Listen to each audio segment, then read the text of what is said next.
Fala galera, seja mais uma vez bem-vindo ao canal Cultura Reformada, sou eu, Pastor Ademir, para mais um vídeo que você vai gostar. Esse é mais um vídeo, tá bom? Que foi importado do canal Sertão Reformado, que eu cancelei, certo? E tem a ver justamente com os Simpósios Puritanos, o 28º Simpósios Puritanos. Eu tive a grande oportunidade de participar, não é? E fui muito edificado. Realmente é um evento maravilhoso, que promove muita edificação, é muito sério, muito organizado, é um ambiente de muita comunhão e nós aprendemos demais. E vamos conferir agora justamente, né, uma pequena entrevista que eu fiz ali com o pastor Alain René, um grande homem de Deus e que contribuiu muito também, né, trazendo palestras excepcionais no 28º Simpósio Puritanos. Eu vou deixar o link aqui das palestras que ele realizou. Tá chegando agora, já aproveita e se inscreve no canal, marca o sininho das notificações, dá o like, tá bom? Compartilha com todo mundo que você conhece. Já dá aquela força de sempre, né? E comenta se você gostar, tá bom? Vamos combinar assim? Sem mais enrolação então, bora pro vídeo e roda a vinheta.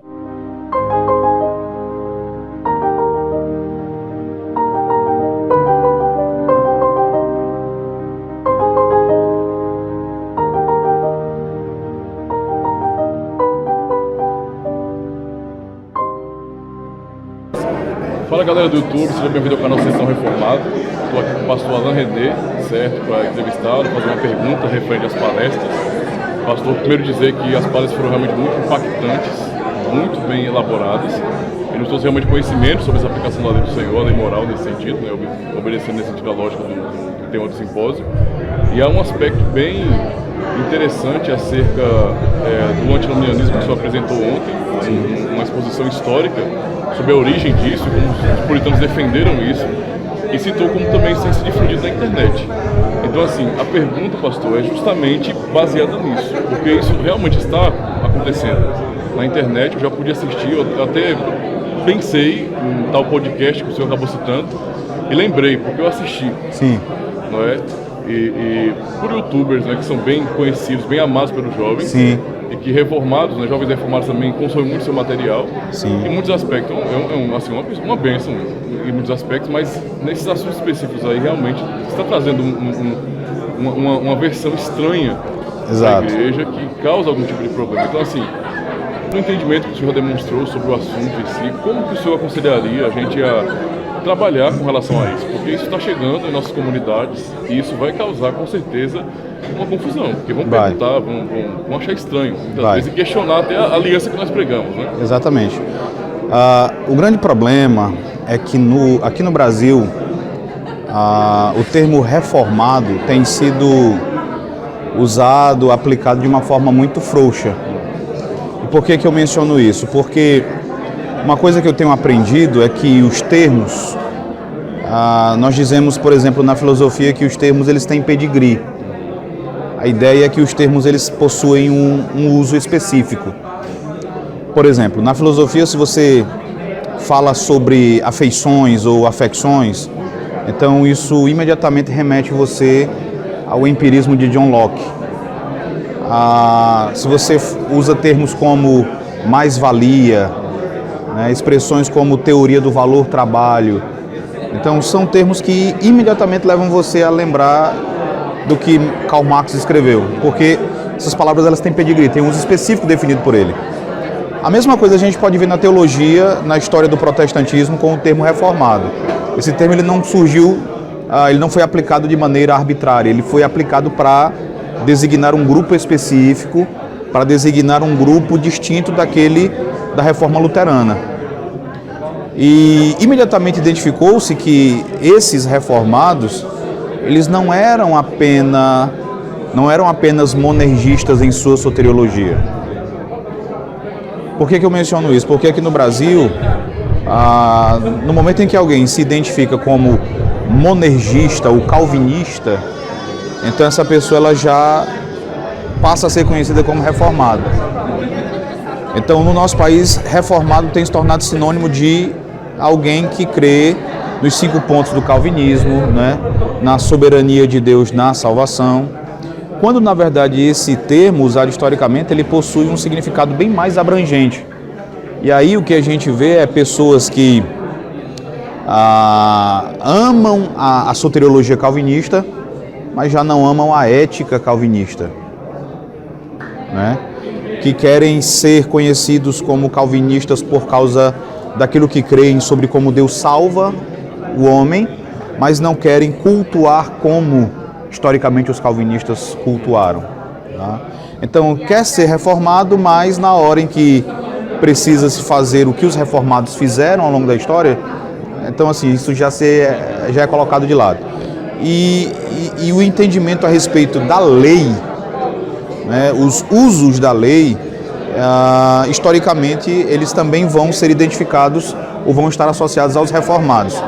Na história do puritanismo, por exemplo, você vai ter, na teologia puritana escrita pelo Dr. Joel Bick e pelo Mark Jones, uma observação, uma advertência que eles fazem logo no início, no sentido de que os puritanos eles não eram um grupo homogêneo, então eles não eram todos calvinistas. A ideia é que dentro do movimento puritano você tinha puritanos calvinistas, a maioria, tá?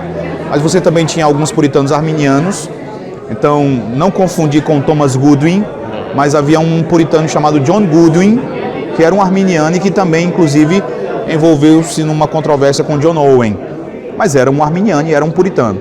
E aí eles também advertem para o fato de que existiam antinomianos. E então eles vão dizer que existiam puritanos reformados, puritanos arminianos e puritanos antinomianos. Então quem eram os antinomianos? Eram exatamente aqueles que diziam que, uma vez que Cristo consumou a sua obra e que ele cumpriu a lei, hoje nós não temos mais nenhuma obrigação em relação à lei. E os antinomianos eles vão ter uma associação com um movimento conhecido como dispensacionalismo. Obviamente, você não pode ser anacrônico para dizer que ali o movimento dispensacionalista já existia, mas você vai ver exatamente o mesmo tipo de abordagem que posteriormente vai ser adotada pelo dispensacionalismo. Você já tem uma completa ruptura, descontinuidade entre Antigo e Novo Testamento. Tá? Você já tem a ideia, a dificuldade em reconhecer um pacto da graça com várias administrações. Isso é o que vai estar na raiz disso que tem sido apresentado na internet. Isso é perigoso, porque um dos primeiros efeitos é quebrar a unidade do decálogo, é quebrar a unidade dos 10 mandamentos. Ninguém vai dizer que o primeiro mandamento, não terás outros deuses diante de mim, não está mais em voga. Ninguém vai dizer isso. Ninguém vai dizer que o mandamento de honrar pai e mãe não está mais em voga. Ninguém vai dizer que o não matarás não está mais em voga. Tá? Ninguém vai dizer que nós temos hoje liberdade para fazermos imagem de escultura. Não obstante, quando você chega ao quarto mandamento de uma forma bem específica, então assim, ele cessou. Então você quebra a unidade. E um problema é que Tiago, na carta, no capítulo 2, vai apresentar o decálogo como uma unidade. Então, uma vez que você afeta um mandamento, todos os outros são afetados. Então, essa é uma das implicações ruins e, infelizmente, nós temos visto aí muitas pessoas, né, que, aproveitando-se do rótulo reformado e da soteriologia calvinista, tem, em meio às afirmações sobre a soberania de Deus na salvação, mas tem destilado aí o veneno antinomiano e muitos jovens nossos, de fato, têm sido influenciados por esse tipo de ensino.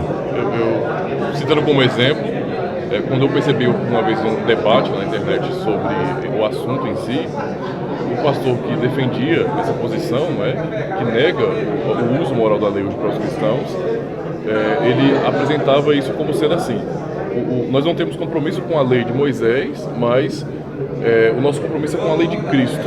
E o outro pastor, que era reformado, ele falava assim: mas que lei é essa? Onde está essa lei? Onde é que está escrita essa lei? Porque você não tem uma coisa objetiva. E no fim você acaba relativizando. Exatamente. Não é? Então assim, quais são as consequências que isso acaba trazendo, né, na sua experiência pastoral, se o senhor tem lidado com isso? Não é? Qual tipo de consequência que o senhor percebe que vem sobre a igreja, não é? Que pode realmente tentar os jovens a rejeitar aquilo que nós já temos como herança reformada? Uma das coisas que a gente observa é o seguinte: uma pessoa ela não precisa identificar-se como antinomiana para ser antinomiana. Então, antinomiano não é só aquele que conscientemente vem e diz: não, eu sou um antinomiano.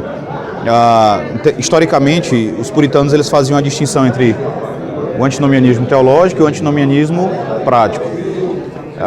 Muitos antinomianos teológicos tinham vidas piedosas, vidas corretas, mas os puritanos temiam que esse antinomianismo teológico desembocasse né, ou terminasse em antinomianismo prático, uma vida licenciosa, libertina, caracterizada pelo pecado. E o que a gente observa na igreja é que, de maneira tácita, né, silenciosa, muitas pessoas têm abrigado o antinomianismo em seu coração, e isso está sendo refletido na maneira como muitos dos nossos jovens vivem, de maneira impura, né, cultivando impurezas, flertando com o mundo, vivendo de maneira mundana, né? E aí quando você conversa com essas pessoas, por trás vai estar o ideal de Deus me ama como eu sou, né? Eu não preciso fazer nada, eu já sou amado. Não há nenhum compromisso, não há nenhuma preocupação em viver de uma maneira agradável a Deus. Você também vê isso, tem se tornado cada vez mais popular, aquela ideia de Deus quer a minha felicidade. E aí nessa ideia de Deus quer a minha felicidade, então assim, não importa a maneira como eu vivo, eu posso fazer o que eu quiser, né? Desfrutar das coisas que eu bem entender, uma vez que Deus quer a minha felicidade, Ele não vai se incomodar se nesse processo eu me divorciar da minha esposa, eu adulterar, eu quebrar mandamentos da sua lei. Deus, Ele me ama como eu sou, Ele quer a minha felicidade, então está tudo bem. Então a gente tem visto isso se proliferando dentro da igreja, e a única maneira de se combater isso é trazendo para a igreja, né, uma renovada apreciação pela lei do Senhor, ensinar o uso da lei para aqueles que são regenerados. Então é como a gente pode ajudar a Igreja de Cristo, que tem sofrido com esse tipo de pregação antinomiana. Muito bem, pastor, muito útil. Muito obrigado por essa oportunidade, certo? Eu que agradeço, pastor.